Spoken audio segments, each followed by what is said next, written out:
The Fourth Crusade was the fourth of many crusades against heathens and heretics called by the popes. The Fourth Crusade was famous for its derailing, with the crusade called for the city of Jerusalem becoming a crusade for Constantinople, leading to its sacking. Following the Second Crusade, Saladin, the ruler of the Ayyubid dynasty, began conquering the Crusader states established during the First and Second Crusades. This culminated in 1187 when Jerusalem fell to Saladin, prompting Pope Gregory VIII to call for a Third Crusade. The Crusaders took many important cities such as Acre and Jaffa, though they failed to take Jerusalem. Saladin's troops were low on morale, and the Crusaders weren't at a position to continue their invasion, so Saladin and Richard Lionheart came to an agreement in which Christian pilgrims and merchants were granted safe passage through Saladin's land on their way to Jerusalem.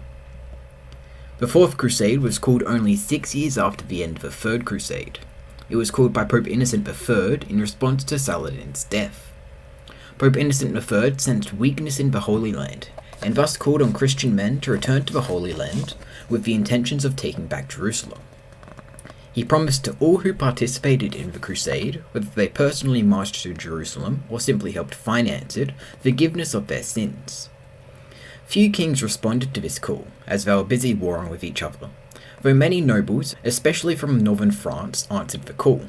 In 1201, a leader was chosen for the crusade, Marquis Boniface, the younger brother of William Longsword, a famous crusader from the Second Crusade.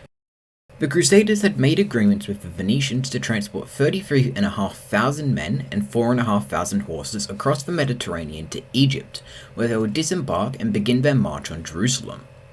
The Venetians agreed to this as the Egyptians were strong trading rivals. The assembled army was far smaller than planned, with only 12,000 to 13,000 men showing up. The Venetians demanded 85,000 silver marks for the use of 50 galleys and 450 transport ships, a price the Crusaders couldn't even nearly pay. They initially managed to pay 35,000 marks, though the Venetian Doge threatened to arrest them if they didn't pay the full amount. The Crusaders managed to get another 14,000 marks, though were still 36,000 short. The Doge thus made an agreement with the Crusaders. They would raid the city of Zara, a city that had been a part of Venice, but recently gained its independence under the protection of King Emmerich of Hungary and Croatia, and in turn would be allowed to use the Venetian fleet. Many of the Crusaders refused to participate in this, as the city was Catholic and under the protection of a Catholic king. The papal legate sent to oversee the crusade, Peter of Capua, endorsed the attack to prevent the complete failure of the crusade, something that shocked Pope Innocent III, leading to him writing a letter to the Crusaders, threatening them with excommunication if they attacked the city, though the letter may not have reached the army in time. The army attacked the city on either the 10th or the 11th of November, 1202. The citizens of Zara flung banners from their houses with crosses, hoping to be spared from pillaging, though it didn't work and the city fell on the 24th of November. Extensive pillaging ensued, with the Venetians and the Crusaders fighting over who got the spoils of battle. The arguments were eventually resolved, and the Crusaders decided to stay in Zara for the winter before embarking again for Egypt. Pope Innocent III had all the Crusaders excommunicated, sending them letters to inform them of this. The Crusader leadership hid this fact from the soldiers so as not to demoralize them.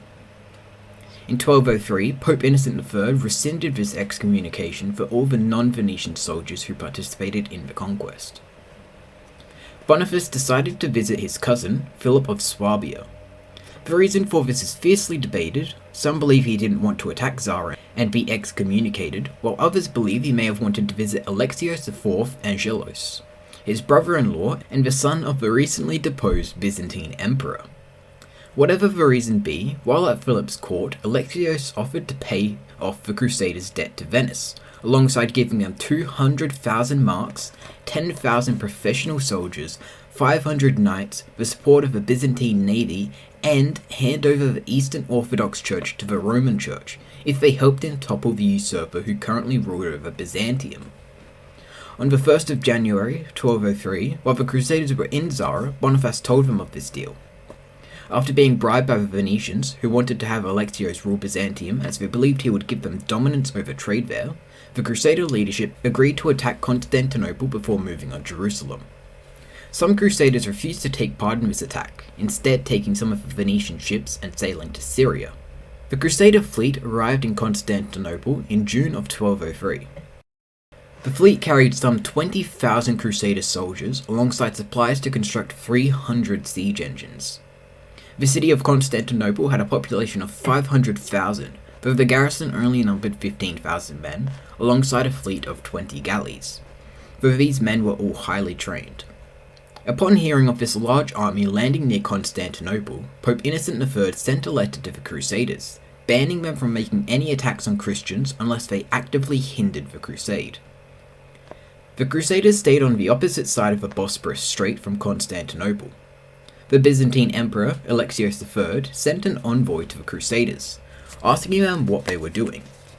The Crusaders responded by informing the Byzantines of their intentions to place Alexios IV on the Byzantine throne. The Crusaders led small skirmishes into the nearby cities of Chalcedon and Chrysopolis, though they were repulsed.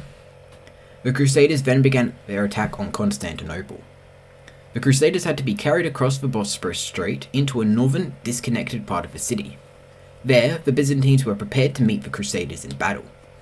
The Crusader cavalry quickly left their transport ships, charging straight into the Byzantine lines, breaking them and routing them south. The Crusaders pursued them to the Tower of Galata, a tower that blocked the Crusader fleet from entering the Golden Horn, the river that disconnected the Crusaders from the main city of Constantinople. The Crusaders laid siege to the tower, during which the garrison routinely sailed out, attacking the Crusaders and usually suffering heavy defeats. During their final attack, the garrison failed to retreat into the tower. They instead attempted to retreat across the Bosporus, with many of them drowning. The Crusaders destroyed the tower, giving their fleet access to the Golden Horn. The Crusaders took this opportunity to sail 10 galleys along the Golden Horn, showing the people of Constantinople Alexios IV, expecting the people to welcome him as their saviour from a usurper, though instead the people taunted the Crusaders. The Byzantine Empire had very different succession traditions, and their emperor wasn't viewed as a usurper, but instead as the rightful emperor. On the 11th of July, the Crusaders began their assault on the main part of Constantinople.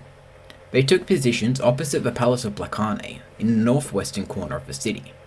They began making assaults across the Golden Horn. The Crusaders attacked the land wall, while the fleet attacked the sea wall.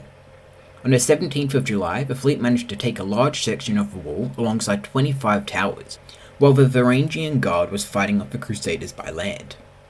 The Varangian Guard shifted their focus to the fleet, which then retreated, setting fire to the wall. The fire spread quickly, destroying 120 acres of land in the city, leaving some 20,000 people homeless. In response to this, the Emperor took lead of his army, leading 8,500 men to meet the Crusader army of 3,500. The Emperor faltered and fled back into the city. That night he was scolded by his courtiers, who demanded he attack the Crusaders. The Emperor agreed that he would attack the Crusaders, but instead fled the city, taking with him 1,000 pounds of gold and one of his daughters. The Byzantine officials deposed the Emperor the next day, replacing him with Isaac II, Alexios IV's father, removing any justification the Crusaders had for their siege of Constantinople. The Crusaders agreed to lift the siege on Constantinople, so long as Alexios IV was declared co-emperor alongside his father. Isaac II accepted these terms, and the Crusaders lifted the siege. Despite support from the officials, Isaac II and Alexios IV were still incredibly unpopular amongst the public. Alexios IV also still had to fulfill his promises to the Crusaders, a task made all the more difficult because Alexios III took many valuables with him when he fled the city.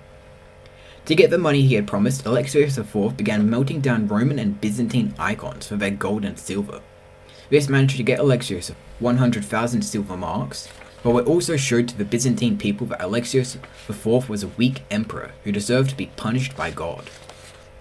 Alexios IV hired the Crusaders for another 6 months, hoping they could protect him from his subjects. He then led 6,000 men to the city of Adrianople, where Alexios III was hiding. During this time, riots broke out in Constantinople, leading to the murder of many Latin citizens, or Roman Catholics. The Crusaders and Venetians who stayed at Constantinople retaliated, entered the city and attacking a mosque alongside many Orthodox and Muslim Byzantines. They then razed the city, starting a massive fire which burnt for 2 days before slowly dying down, leading to 100,000 people losing their houses. In January of 1204, Isaac II died, likely due to natural causes.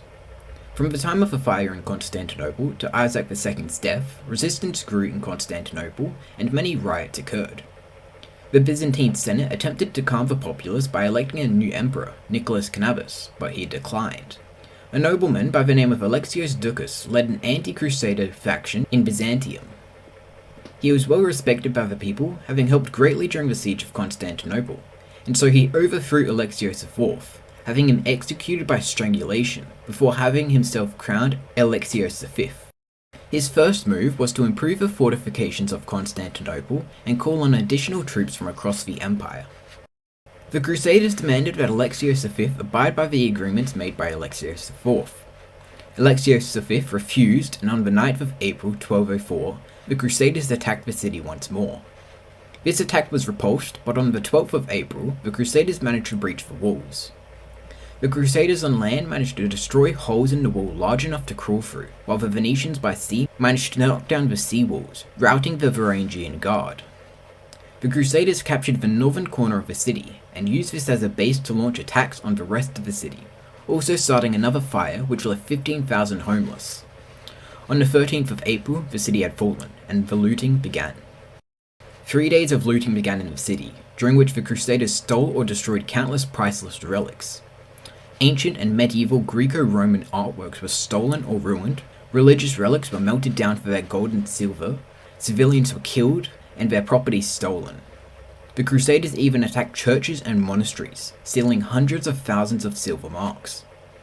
All in, the Crusaders looted 900,000 silver marks of valuables. The Venetian government received 150,000 silver marks, 50,000 silver marks were given to the Crusader leadership, with a further 100,000 silver marks being distributed between the soldiers. The remaining 500,000 silver marks were hidden by the Crusader knights. Constantinople, the city of the world's desire, was thoroughly sacked and burnt down. Many of the inhabitants were murdered and robbed. The sacking led to the downfall of the Byzantine Empire and the beginning of the Latin Empire, an empire that claimed to be the successor of the Roman Empire. Alexios V fled the city during the sacking, but the Latin Empire eventually tracked him down and executed him. The Latin Empire would only survive 60 years, eventually collapsing due to constant warring with the bordering successor states which broke away from the Byzantine Empire. The Fourth Crusade was one of the worst crusades, failing to even reach the Holy Land and nearly exclusively killing Christians. The sack of Constantinople was one of the worst events to occur during the medieval era, one that left the Eastern and Western churches even further apart than before. While some Crusaders did leave the army that sacked Constantinople, it was a minority, and they had very limited success in the Holy Land because of that.